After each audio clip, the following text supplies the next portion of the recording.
Hey guys, welcome back to the channel. I'm Dr. Mo and I'm here with Angelique for part 2 of her story. I know many of you had the opportunity to take a look at the first video.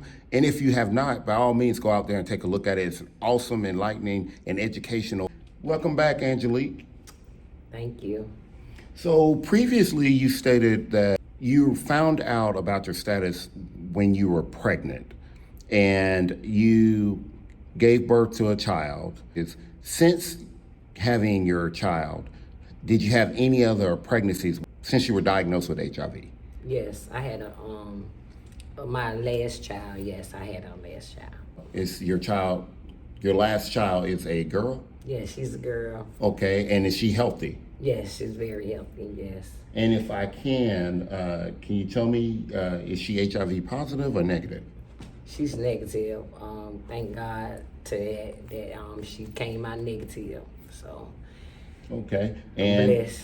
so you actually, during the course of your pregnancy, you continue to take your medication? Yes, I continue to take my medication with my last baby. And she came out fine, and she's healthy and doing good right now. That's awesome. That's awesome. So that's great to know that if you are positive and on medication, you can have a negative child. Yes, you can. You can have a negative child. Just make sure that when you find your status, and then you still could be HIV positive and still have a baby that comes out negative.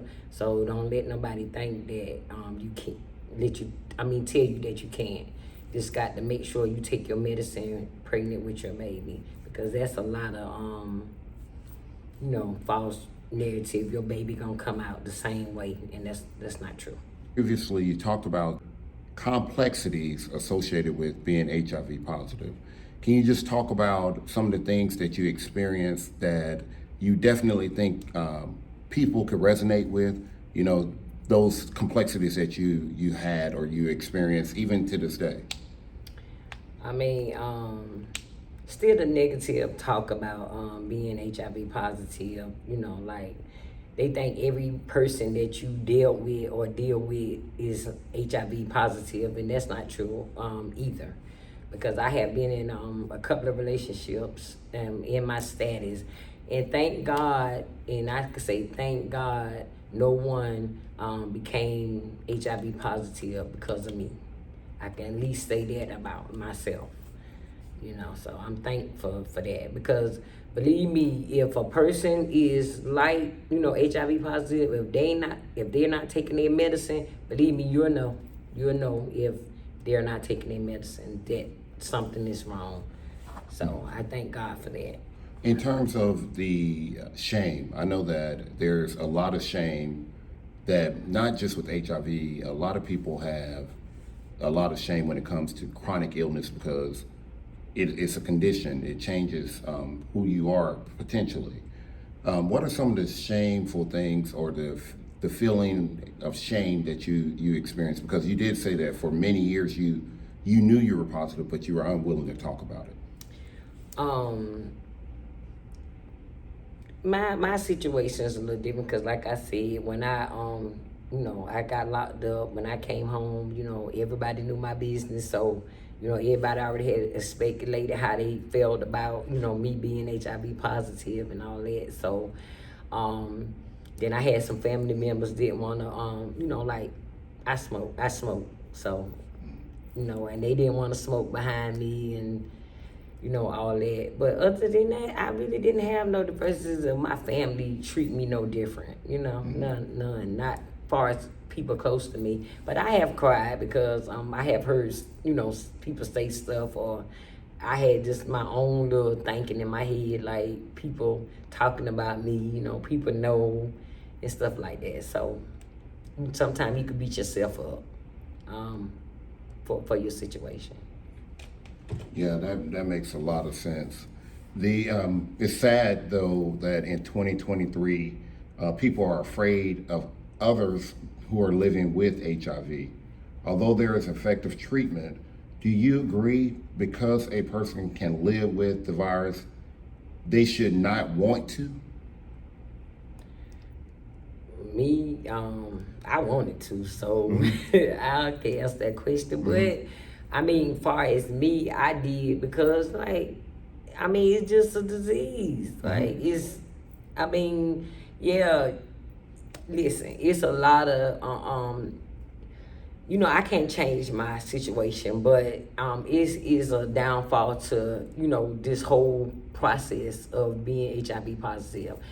This is the good part, but it's a downfall of it. If you don't take care of yourself and you let yourself get down, you don't take care of your medicine. I just want to keep it 100 and keep it real so that people can understand what HIV is, because I got a lot of feedback from different viewers on the first video, and they were saying things like, well, she's pretty and she's healthy and she's articulate and willing to share her story.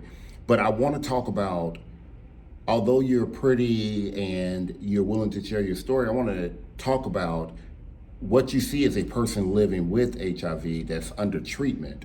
But let's talk about the way it negatively impacts a person who's not in treatment. What are some of the things that concern you the most about having HIV and not being compliant on your medicine?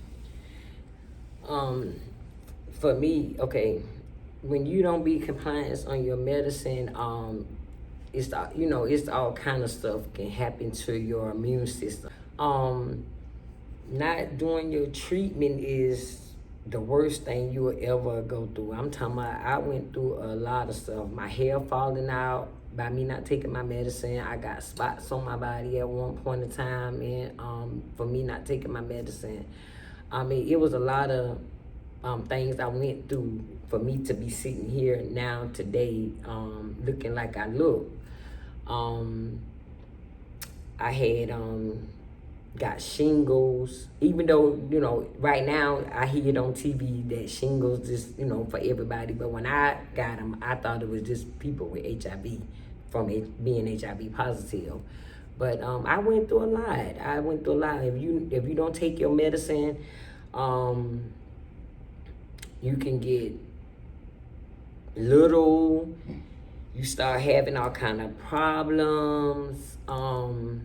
Even though the medicine gives side effects, but I think I'd rather have the side effects to be healthy and take care of myself. Your bones can get deteriorated if you don't take your medicine properly.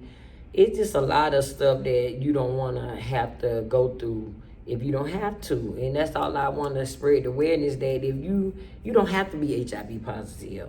But if you are, you still can be able to live and love and take care of yourself. You know what I'm saying? So I look at it both ways, because I am HIV positive and I know that I got a situation and that I can't change it, but I just make the best of it. And I just take my medicine every day, and I eat healthy a little bit. In terms of your medication, you said last time, I think you take Biktarvy. Yeah. And you take 1 pill a day. 1 pill a day. Okay, but years ago, when you were first diagnosed, how many pills were you taking a day? Oh, about 6. Okay. About 6. And if I wasn't on, and back then, like, if you wasn't taking it like you supposed to, some of the medicine get kicked out. So then it start leaving you with some of the medicine that you can't take no more.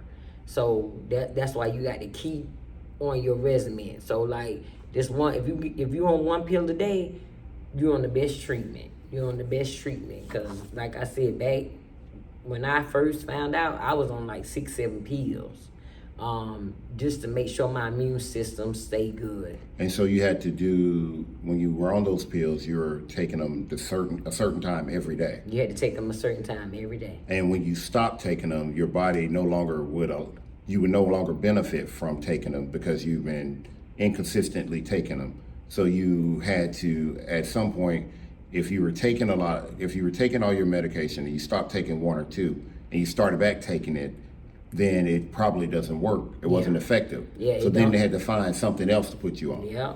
That's exactly what you're saying. That's exactly what happened.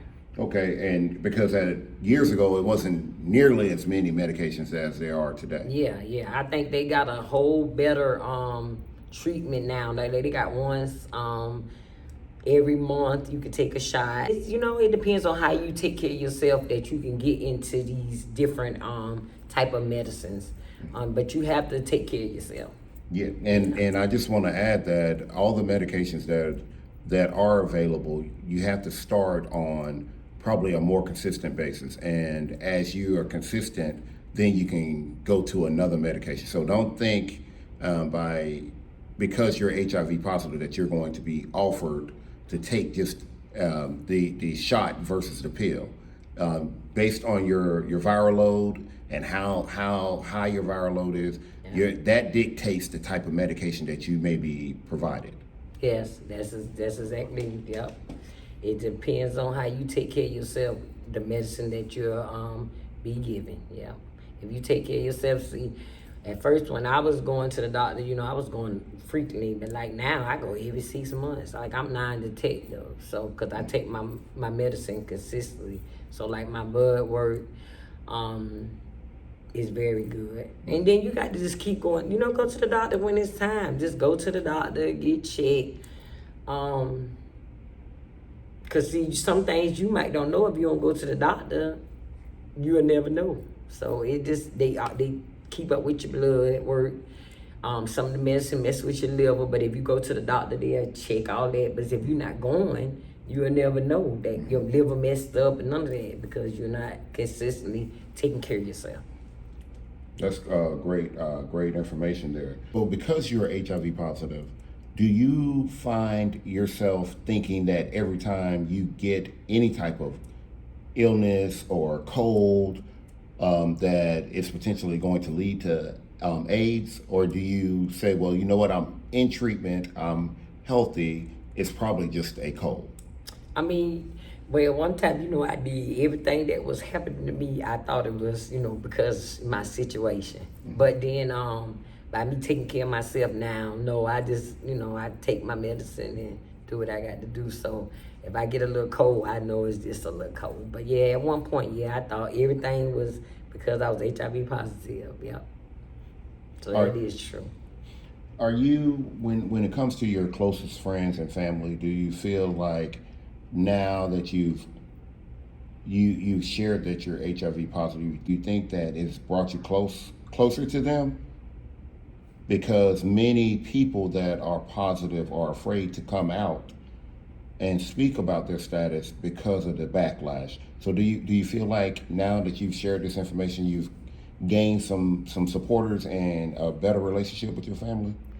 I mean, I don't know, because I always had a good relationship with my family. Mm-hmm. So like they knew from the gate after, my mama found out and all that, because that's what I said in the first, interview. But like I said, my family have never treated me no different. But I know I done heard a couple of stories about people don't want to, talk to their family because, that's all they do is sit around and, gospel or that subject come up. So why would they tell their business if that's all your family want to do is sit around talk about somebody else like that? And you looking like, I'm like that, but I can't even tell you because that's all y'all do. So, but for me, no, me and my family always been close. Like all my first cousins, my sister, my brother, we still, I don't know. Like, but I know for other people, yeah, but not for me. I don't feel no different. They still love me and I love them. Are you, when it comes to things, so you said previously that because you're HIV positive, there are just some things you don't do. Can you elaborate on some of the things? And I'm not just talking about, I'm not talking about from a sexual standpoint, because obviously you take precautions as needed. But I'm talking about what are some of the things that you do that you, because you're HIV positive? I mainly do the same thing like everybody else, but like I don't kiss on people's kids and stuff like that. Not just because I'm, HIV positive. I just think, I know what I do, so I don't want to, do that. And then my situation too. So that's one thing I don't do. I don't judge people. I mean, far as my HIV status, I don't have none. I don't know. Do you drink alcohol? Yeah, I drink alcohol. Yeah. Okay, so you are, from a social standpoint, you're able to continue to do things within moderation. Oh yeah. Yes. Yes. Okay. Yes, I do. I do. And And you said that you've been in a long-term relationship, and that hasn't prohibited you from. Your status hadn't prohibited you from having a relationship. oh no, no, no. And you said previously that you've had relationships, so obviously now that obviously since you are HIV positive, you've identified ways to live your life, live your best life, regardless of your status. Yes, yes, I do. I do. I'm just like every other known person. I like to go out. I like to travel. We like to have parties. I don't. Me, far as me, I can't speak for everybody else HIV positive. But I just feel like my life just been. I feel like by me being HIV positive, I feel like I've been blessed. I hate to say that because I could have went down another road, and I just feel like this status have made me who I am because I could have went another way. And by me being, HIV positive, I just have so much love for everybody and just look at life different, a perspective. And I don't have no complaints. I'm just glad that I'm here, I'm alive. I get to see everything. I'm not bitter. I'm not hateful. I'm not none of that. Just because I'm HIV positive, I just feel like I'm blessed. I'm blessed. And I can't sum up my life no better than that because I have had a lot of positivity about me, telling my, story. But then I have people, why would you want to tell your story? I want to tell my story because this is what the Lord kept me here for. He kept me to give y'all some information that a lot of y'all people don't want to listen to because I should have had more shares than what I have on my video because I know everybody. But a lot of y'all shame me. Y'all don't want to talk about it because y'all think it won't happen to y'all. You think it won't happen to you. So that's why you don't want to discuss it. But if you still living the lifestyle I lived when I was 22, at the same age I'm in now, it can happen. So don't think that, you can't. Well, also, in addition to that, if you are living in 2023, you should be concerned about HIV because it doesn't have a favorite type of person or socioeconomic status or a certain background. It doesn't care if you are from the hood or if you're from the hills. It doesn't care if you're white, black, yellow, orange, purple. HIV is here and it's been here and it's going to be here for a little while longer. So we want to make sure that everyone is fully informed. So as you continue to review or talk to your families at home, it will be in your best interest to please share this video and share other videos like this, only because it's a talking piece. It breaks the ice. But by Angelique sharing her story. The only thing I have to say is stop sugarcoating stuff. Y'all know what's going on. Y'all know, y'all hear it on the news that our race is the most race that is HIV positive. Y'all don't want to admit that. Y'all don't want to admit that we is the race that have it the most. And I'm just trying to inform a lot of y'all because, yeah, it look good, but baby, at the end of this journey, it's not a pretty thing. It's not. I done seen it, and I know I'm going to go through it. And I'm just warning you that if you're not, just take precautions. Just take precautions. Just, if you snoop around, if you meet somebody new, look, pay attention. It's not that hard. People not gonna tell you nothing. There's all this DL going on, this download stuff, everybody doing this, everybody cheating. It's crazy. I just want to give awareness that it's more than being HIV positive. I'm not saying that. I'm saying that I'm blessed. being HIV positive, but no, I wouldn't want to be HIV positive, you know, but I can't help it. So I'ma, embrace it. I'ma talk to whoever want to listen to me. And I talk to my kids, my grandkids, y'all stop sugarcoating stuff to these kids. Be honest. Tell them the truth. Because I wish my mama, would have told me some of these things that I can bring to y'all. If y'all need to talk, ask any questions, you can hit me up anytime. Anytime. You can if y'all want to ask any questions, you can email me at angeliquewashington72@gmail.com. I'm trying to put some stuff together on YouTube. And I'm on TikTok. All my information will be on the detail of the video. I'm Angelique. I'm Angelique. And I'm HIV positive. And I'm HIV positive. Thank you. You're welcome.